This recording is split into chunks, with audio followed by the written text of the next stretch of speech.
بسم اللہ الرحمن الرحیم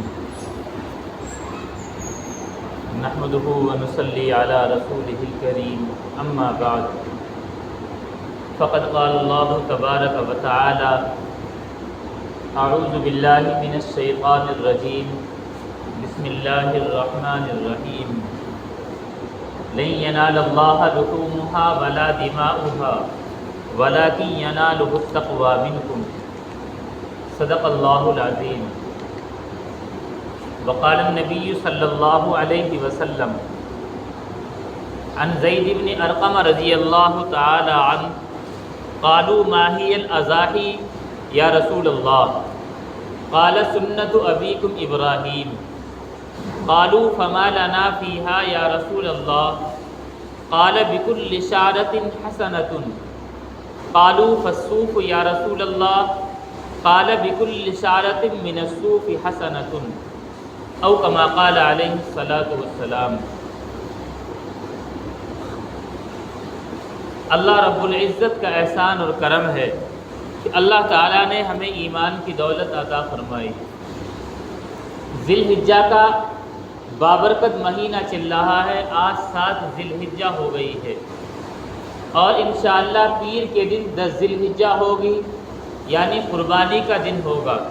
اسے بقرعید ہم کہتے ہیں، بقرعید ہو جائے گی۔ اس لیے بقرعید میں کیے جانے والے ایک اہم عمل یعنی قربانی کے تعلق سے کچھ باتیں پیش کی جائیں گی انشاءاللہ۔ اللہ تعالیٰ صحیح طور پر کہنے، سننے اور عمل کرنے کی توفیق عطا فرمائے۔ میں نے قرآن مقدسہ کی ایک آیت اور اللہ کے نبی صلی اللہ علیہ وسلم کی ایک حدیث شریف پڑھی ہے۔ اللہ تعالیٰ نے قرآن کریم کے اندر ارشاد فرمایا لن ینال اللہ لحومها ولا دماؤها ولکن ینالہ التقوی منکم، کہ اللہ تعالیٰ کو تمہاری قربانی کے جانوروں کا نہ تو گوشت پہنچتا ہے نہ خون پہنچتا ہے، اللہ کو صرف اور صرف تقوی پہنچتا ہے، اللہ کے یہاں تمہارا تقوی پہنچتا ہے۔ جیسے ہی قربانی کے دن قریب آتے ہیں تو ہم میں ہی کچھ طرح کے لوگ، کچھ تو ایسے ہوتے ہیں جو قربانی سے جان بچانے کی کوشش کرتے ہیں، کچھ ایسے ہوتے ہیں کہ قربانی تو کرتے ہیں لیکن صحیح طریقے پر مسائل معلوم نہ ہونے کی وجہ سے بہت ساری غلطیاں کر بیٹھتے ہیں، کچھ اس طرح کے ہوتے ہیں کہ انہیں اس سے کوئی سروکار نہیں ہے کہ قربانی کیا چیز ہے، کیسی عبادت ہے، واجب ہے یا نہیں ہے، صرف اپنی عقل کے گھوڑے دوڑانے ہیں۔ اللہ تبارک و تعالیٰ نے قربانی ہر امت کو عطا فرمائی ہے۔ پچھلے انبیاء علیہم الصلاۃ والسلام کی امتیں بھی قربانی کیا کرتی تھی، لیکن ان کا طریقہ ذرا مختلف تھا۔ اللہ نے ایسا کیا تھا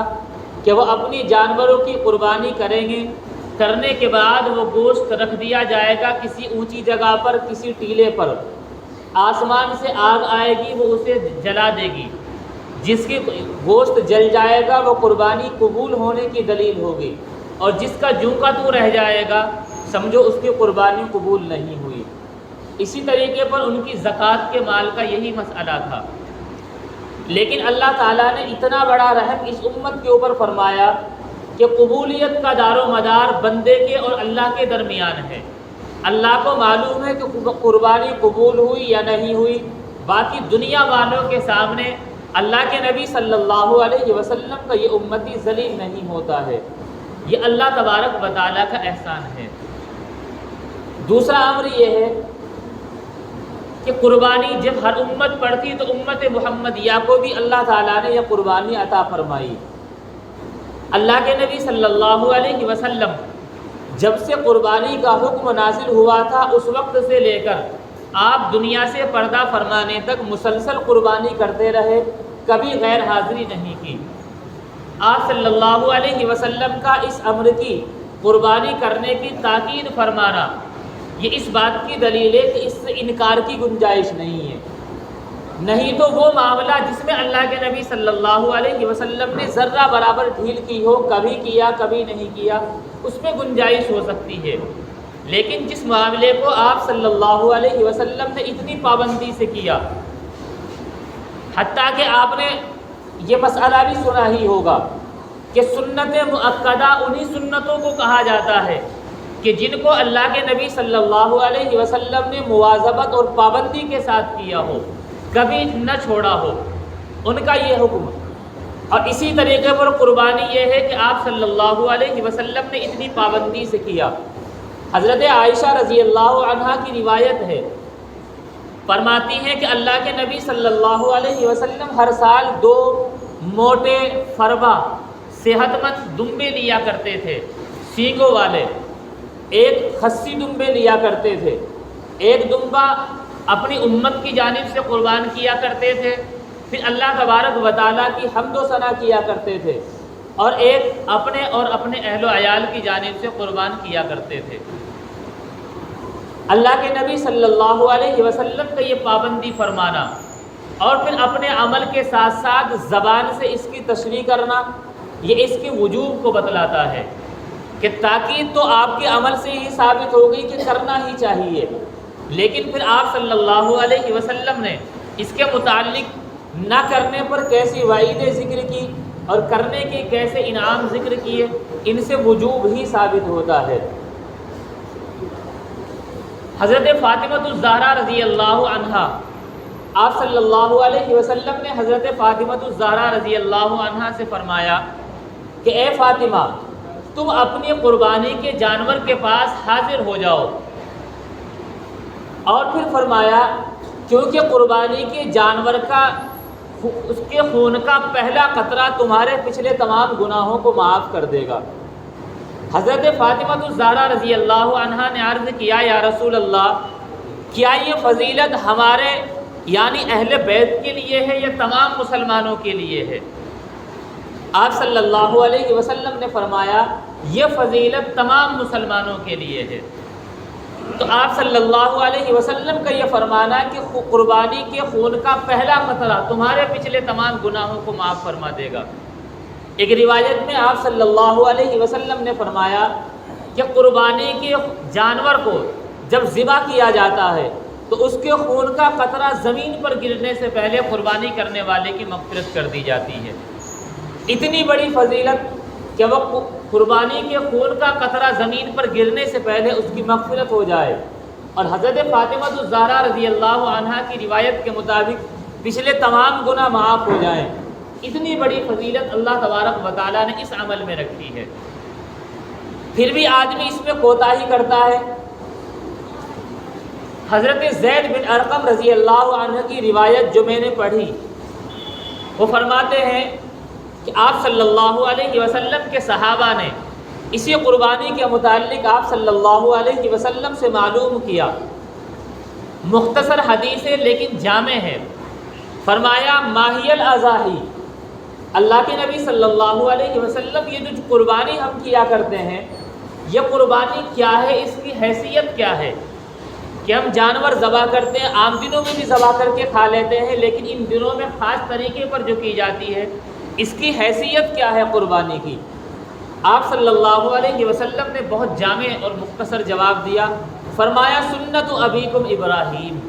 یہ تمہارے ابا حضرت ابراہیم علیہ السلام کی سنت ہے، اور وہی سنت جس کو قرآن کریم میں بڑی تفصیل سے اللہ تعالیٰ نے ذکر کیا۔ سورہ صافات کے اندر جو خواب دکھلایا گیا وہ بھی، جو بیٹے سے ذکر کیا وہ بھی، جو ذبح کرتے وقت باتیں پیش آئی وہ تمام چیزیں اللہ تعالیٰ نے ذکر فرمائی۔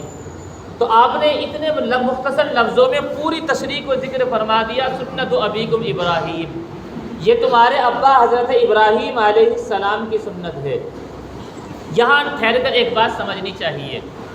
جب قربانی اور نبیوں کی بھی سنت ہے اور انبیاء علیہ السلام کی امتوں نے بھی قربانی کی، تو صرف حوالہ حضرت ابراہیم علیہ السلام ہی کا کیوں دیا گیا؟ اس کا جواب سمجھنا چاہیے۔ حضرت ابراہیم علیہ السلام کے بعد ہی تمام انبیاء آئے ہیں، زیادہ تر نبی، حضرت نوح علیہ السلام اور کچھ انبیاء پہلے ہیں، لیکن زیادہ تر نبی، حتیٰ کہ انبیاء بنی اسرائیل وہ تمام کے تمام حضرت ابراہیم علیہ السلام کے پوتے حضرت اسحاق علیہ السلام کی بیٹے اسحاق اور پوتے حضرت یعقوب علیہ السلام کی نسل سے ہیں۔ اور دنیا کے اندر جتنی بھی قومیں آباد ہیں وہ تمام قومیں اپنی نسبت حضرت ابراہیم علیہ السلام کی طرف کرنے کو فخر سمجھتی ہیں۔ حتیٰ کہ ایک کتاب میں پڑھ رہا تھا، اس میں لکھا گیا کہ دنیا کے اندر خاص طور سے ہندوستان میں جو قوم براہمن آباد ہیں، یہ براہمن یہ بھی حضرت ابراہیم کی طرف اپنی نسبت کرتے ہیں، چونکہ حضرت ابراہیم علیہ السلام کا جو نام ہے ابراہیم، اس کو 10 طریقے سے لیا جاتا ہے، ابراہیم، براہیم، براہم، براہم، اس طرح نسبت کرتے ہوئے وہ اس لفظ کو براہمن کہتے ہیں، گویا کہ ہم ابراہیم علیہ السلام کے ماننے والے ہیں۔ تو دنیا کے کوئی قوم، ان کا مذہب کچھ بھی ہو، وہ حضرت ابراہیم علیہ السلام کی جانب اپنی نسبت کرنے کو فخر سمجھتے ہیں۔ اس لیے پہلی وجہ تو یہ ہے کہ یہ فخر امت محمدیہ کو اصل حاصل ہے۔ دوسری وجہ یہ ہے کہ جہاں جہاں بھی اللہ کے نبی صلی اللہ علیہ وسلم کا یا آپ کی امت کا حضرت ابراہیم علیہ السلام سے کچھ مقابلہ یا تعارف ہوا تو وہاں یہی نسبت کر کے بتلایا گیا۔ معراج کے موقع پر جب اللہ کے نبی صلی اللہ علیہ وسلم آسمان پر گئے، حضرت جبرائیل علیہ السلام نے ہر نبی کا تعارف کرایا۔ جب حضرت ابراہیم علیہ السلام کا تعارف کرایا تو وہاں بھی یہی لفظ فرمایا کہ یہ آپ کے ابا ابراہیم ہیں۔ اور جب آپ صلی اللہ علیہ وسلم کے نسب کے اعتبار سے وہ ابا ہیں تو آپ کی امت کی بھی نسبت کے اعتبار سے، نسب کے اعتبار سے تو نہ صحیح لیکن روحانی ابا ضرور ہیں، اس لیے پوری امت کی نسبت حضرت ابراہیم علیہ السلام کی جانب کی جاتی ہے۔ یہی وجہ ہے قرآن کریم کے اندر بھی حضرت ابراہیم ایک جگہ تذکرہ آیا تو یہی سورہ حج کے آخر میں، وہاں بھی یہی فرمایا سنت ابیکم ابراہیم هو سماکم المسلمین۔ حضرت ابراہیم علیہ السلام کی نسبت، اس امت کی نسبت جب بھی حضرت ابراہیم علیہ السلام کی جانب کی گئی تو وہاں اب کا لفظ بیان کر کے کی گئی، کیونکہ حقیقی نسبت اسی امت کو حضرت ابراہیم علیہ السلام سے ہے، عقیدے کے اعتبار سے بھی، عمل کے اعتبار سے بھی۔ دنیا میں جتنی قومیں آباد ہیں کسی کو عقیدے کے اعتبار سے ہے، عمل کے اعتبار سے نہیں، اور کچھ عمل کے اعتبار سے کرتے ہیں تو عقیدہ درست نہیں۔ لیکن ایک امت محمدیہ ایسی امت ہے جس کو عقیدہ اور عمل دونوں اعتبار سے حضرت ابراہیم علیہ السلام سے نسبت حاصل ہے۔ بہرحال اللہ کے نبی صلی اللہ علیہ وسلم نے جواب میں فرمایا سنت ابیکم ابراہیم، یہ قربانی تمہارے ابا حضرت ابراہیم علیہ السلام کی سنت ہے، ان کا طریقہ ہے۔ اب صحابہ کرام رضی اللہ عنہم نے معلوم کیا وما لنا فیہا یا رسول اللہ، اے اللہ کے رسول ہم یہ قربانی تو کرتے ہیں، اس قربانی کرنے کے عوض میں ہمیں اللہ تعالیٰ کی طرف سے کچھ ملے گا یا نہیں ملے گا؟ ملے گا تو وہ کیا ہے؟ آپ صلی اللہ علیہ وسلم نے فرمایا بکل شارۃ حسنۃ، ہر ایک بال کے بدلے میں ایک نیکی ملے گی۔ ظاہر سی بات ہے ایک انسان اپنے سر کے بال نہیں گن سکتا، تو جانور کے پورے جسم پر اتنے بال ہیں اس کو گننا بھی ناممکن ہے۔ تو آپ صلی اللہ علیہ وسلم کا یہ فرمان کہ جانور کے جسم پر جتنے بھی بال ہیں ہر ایک بال کے بدلے میں ایک نیکی ملے گی۔ اب صحابہ کرام رضی اللہ عنہم بھیڑ اور دمبے بھی کیا کرتے تھے، ان کے جسم پر روئی ہوتی ہے، روئی بال کے مقابلے میں اور باریک ہوتی ہے اور جسم پر زیادہ ہوتی ہے۔ انہوں نے معلوم کیا کہ اللہ کے نبی صلی اللہ علیہ وسلم تو روئی کا کیا حکم ہے، کیا اس پہ بھی یہی نیکی ملے گی یا کم زیادہ ہوگی؟ تو آپ نے فرمایا بکل شارۃ من الصوف حسنۃ، کہ جو اون اس کے اوپر ہوتی ہے، اون کے ایک بال کے ہر بال کے عوض میں ایک نیکی ملے گی۔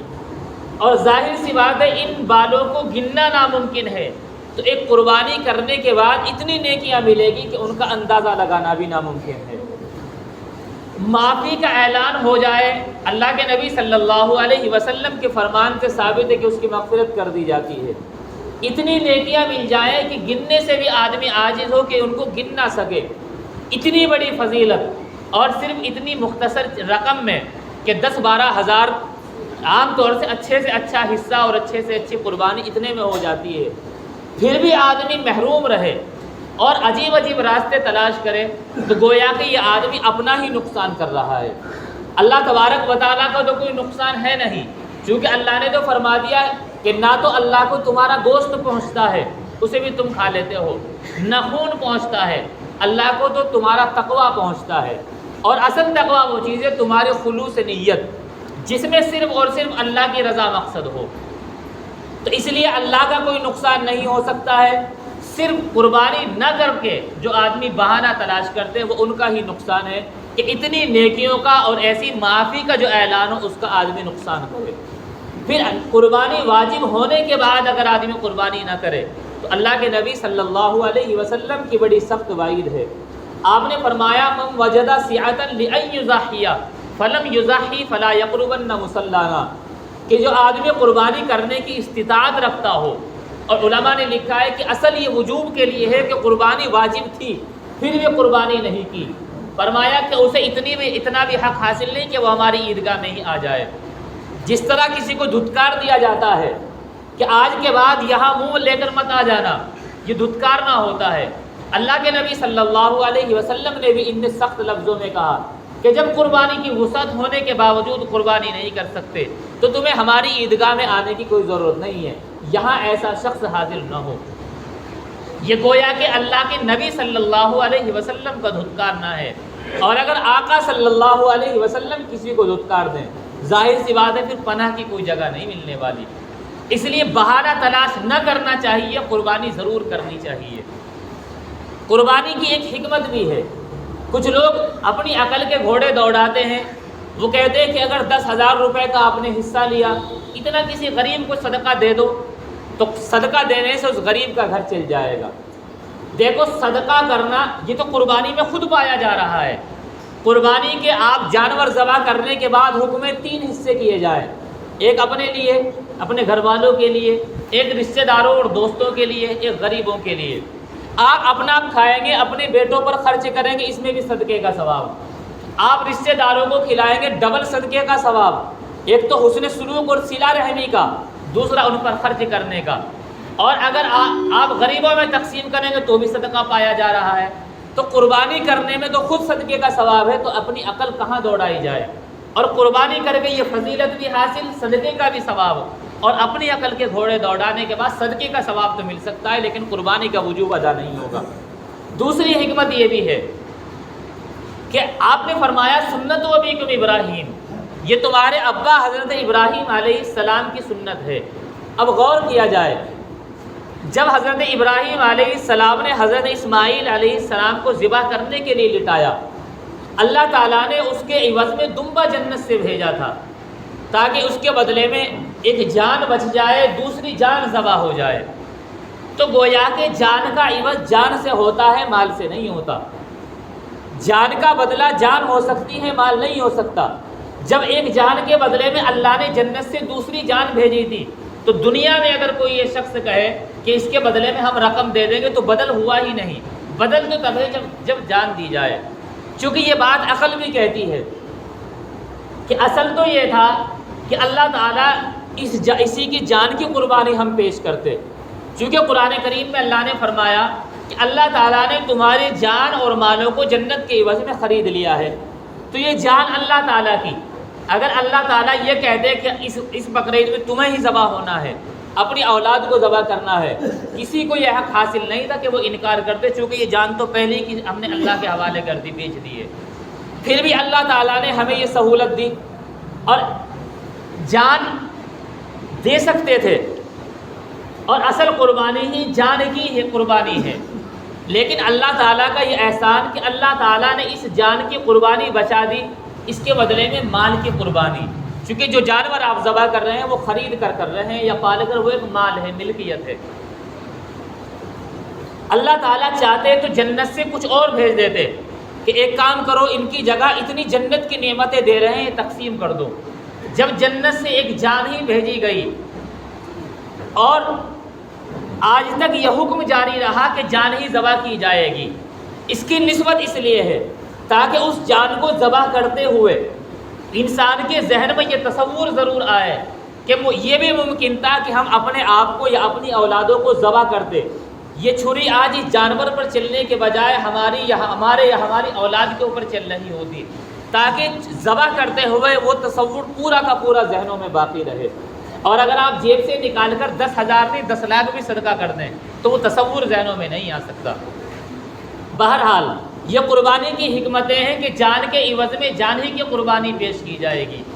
دوسری یہ بھی ہے تاکہ وہ تصور جو کا تو قائم رہنا چاہیے جو ابا ابراہیم علیہ السلام نے حضرت اسماعیل علیہ السلام کو ذبح کرتے وقت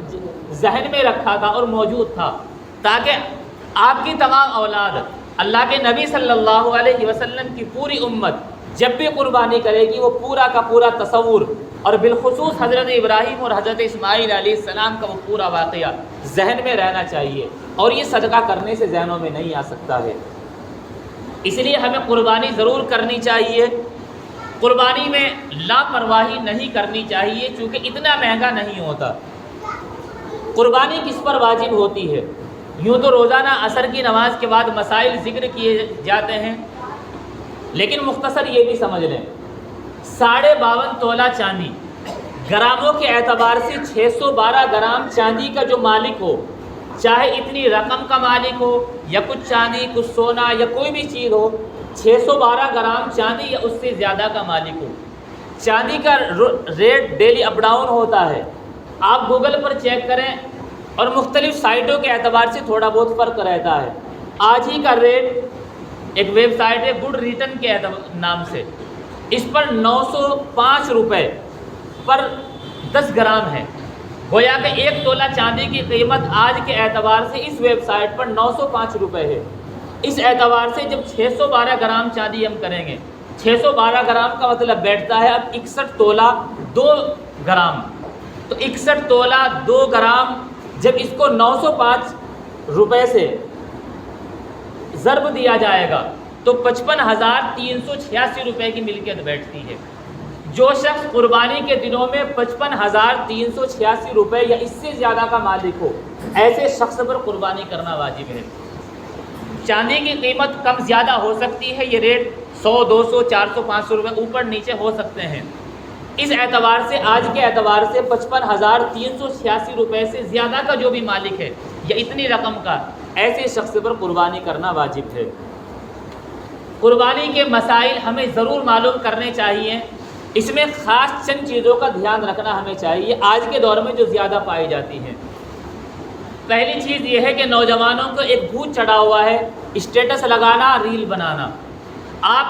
اپنے جو بناتے ہیں وہ الگ معاملہ ہے، لیکن قربانی کے جانور کی ویڈیوگرافی نہ کی جائے، اس کے بہت سارے نقصانات سامنے آتے ہیں، اس سے بچنا چاہیے۔ یہی چیز اگر آپ نے بنا کر اپلوڈ کر دی، کل کو آپ کے خلاف آپ کی ویڈیو کسی بھی جگہ استعمال کی جا سکتی ہے۔ دوسری چیز یہ ہے کہ اس میں ریاکاری سے بچنا چاہیے۔ کچھ لوگ مہنگے سے مہنگا جانور خریدتے ہیں، یہ تو اچھی بات ہے کہ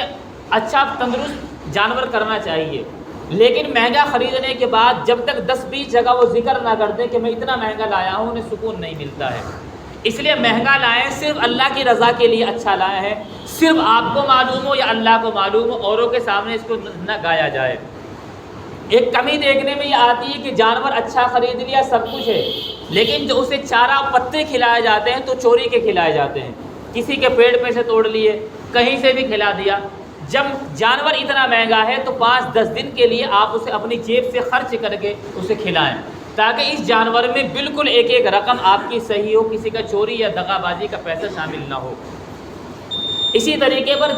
قربانی کرنے کے بعد خاص طور پر قربانی کے وقت میں بھی اور بعد میں بھی صفائی کا خیال رکھیں۔ ہم لوگ یہ سمجھتے ہیں گوشت ہمارے فریج میں اب لگ چکا ہے، جو چھینچڑے ہڈیاں وغیرہ بچی ہیں کہیں بھی پھینک دو، ایسا نہ کرنا چاہیے۔ نگر نگم کی طرف سے گاڑیاں بھی لگتی ہیں، وہاں ڈال دیا جائے، بلکہ کل تھانے میں اس چیز کو بہت سختی کے ساتھ کہا گیا کہ زیادہ گاڑیوں کا انتظام کیا جائے، لیکن ان کے اوپر شرعی اعتبار سے واجب نہیں ہے۔ آپ کے اوپر واجب ہے کہ آپ اپنی اس گندگی کو کہیں دور لے جا کر کہیں گڑھا کھود کے وہاں دبائیں، ایسے نہ ڈالا جائے، ورنہ آپ کی ایسی عبادت جس سے دوسروں کو تکلیف ہوگی، ایسا کوئی ثواب نہیں نظر آتا ہے۔ اس لیے اپنی عبادت سے دوسروں کو تکلیف نہ دے، صفائی کا خوب خیال رکھیں۔ ایک چیز یہ ہے کہ جانور کے سامنے چھری تیز نہ کریں۔ ایسا ہوتا ہے جلدی جلدی آپ بڑھا لائے، چھری اب اٹھا رہے ہیں، وہ تیز نہیں ہے، اس سے بھی جانور کو تکلیف ہوتی ہے، یہ بھی مکروہ عمل ہے۔ کبھی ایسا ہوتا ہے کئی جانور کھڑے، ایک جانور کو دوسرے کے سامنے ذبح کرتے ہیں، یہ بھی گناہ کی بات ہے، اس سے بھی جانور کو تکلیف ہوتی ہے، اس سے بھی بچا جائے۔ اور باقی آخری چیز یہ ذہن میں رکھیں، پرسوں اتوار کے دن 9 ذی الحجہ ہے،